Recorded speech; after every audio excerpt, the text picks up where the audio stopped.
Course लेने करने का, या राज्य सरकार या एनसीटी अगर कोई अपने गाइडलाइंस अगर संशोधित करती है, को उनके पक्ष में निर्णय देती है, तो उनको एक मौका है। सर एक चीज़ और जानना चाहेंगे, एक ट्वीट आपने किया था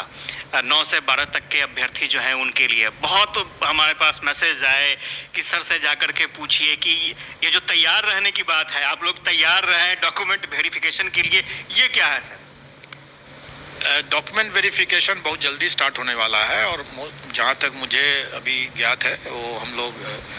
शायद 4 तारीख से ही शुरू कर दें, 4 सितंबर से।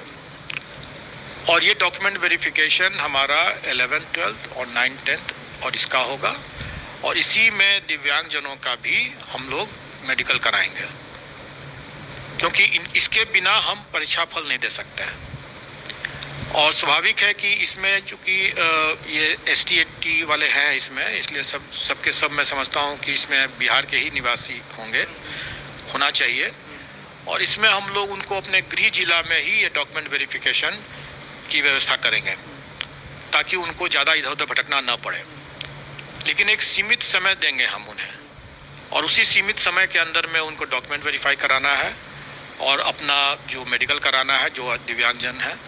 और अगर उसमें कोई मेडिकल में अगर उनको रेफ़र किया जाता है IGIMS में या किसी और हॉस्पिटल में, तो वहाँ उनको जा कर के इसको करवाना होगा, ताकि हम समय पर रहते हुए, मतलब मेरा मानना है कि 15 सितंबर तक अगर सब कुछ अपनी योजना के हिसाब से चलेगा अगर, तो 15 सितंबर तक इन लोगों का मैं परीक्षा फल देने की स्थिति में रहूँगा। और जहाँ तक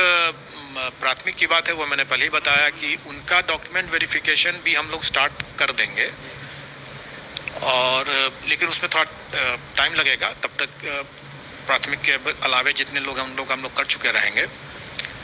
तो प्राथमिक वाले में थोड़ा सा विलम्ब है, और विलम्ब का कारण एक तो यह है कि उनकी संख्या बहुत ज़्यादा है, और उसमें हमें कई तरह की चेकिंग करनी है। और दूसरा जो BEd वर्सेस BTC का भी एक मुद्दा है। इसलिए इन सब को ध्यान में रखते हुए मेरा मानना है कि उनका डॉक्यूमेंट वेरिफिकेशन में थोड़ा टाइम लगा। मैंने अपने पिछले प्रेस कॉन्फ्रेंस में ये कहा भी था कि 20 से 25 के बीच के आसपास में मेरा मानना हो सकता है, उससे पहले भी हम लोग स्टार्ट कर सकें, लेकिन लगभग वही समय रहेगा। सर कट ऑफ को लेकर के काफ़ी जिज्ञासा है अभ्यर्थियों में, उसके बारे में क्या कहें? कट ऑफ के लेकर के हमेशा से ये जिज्ञासा लोगों को बनी रहती है, लेकिन मेरा मानना है कि अगर आप कुछ एक विषय को अगर छोड़ दें, मैंने तो जो देखा है उसके हिसाब से 9th 10th में सिर्फ 4 विषय, और हायर सेकेंडरी में मतलब 11th 12th में सिर्फ 3 विषय को अगर छोड़ दें, मतलब कि 7 विषय को अगर छोड़ दें, तो बाकी किसी भी विषय में कट ऑफ के लिए चर्चा करना, विमर्श करना या उसके लिए परेशान होने की कोई ज़रूरत नहीं है। कोई ज़रूरत इसलिए नहीं है कि उसमें मैंने अपने ट्वीट के माध्यम से भी लोगों को एक तरह संकेत देने का कोशिश किया है। लोग उसका सही से नहीं समझ सके, तो फिर मैंने आज हिंदी में भी उसको स्पष्ट कर दिया है कि जो लोग इन 7 विषयों को छोड़ करके अन्य विषय के जो अभ्यर्थी हैं, अगर वो डिस्क्वालीफाई नहीं होते, मतलब अयोग्य नहीं हो जाते हैं,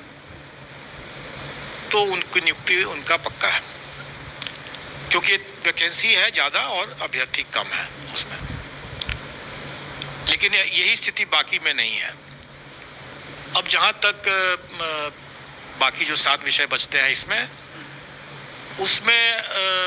प्रतियोगिता तो रहेगी ही, और वो गेस करना मेरे लिए सही नहीं होगा वो बताना, क्योंकि मेरा मानना है कि सभी अभ्यर्थी अच्छे हैं और काफ़ी मेहनत करके आए हैं, तो स्वाभाविक है कि कट ऑफ भी अच्छा ही रहेगा फिर।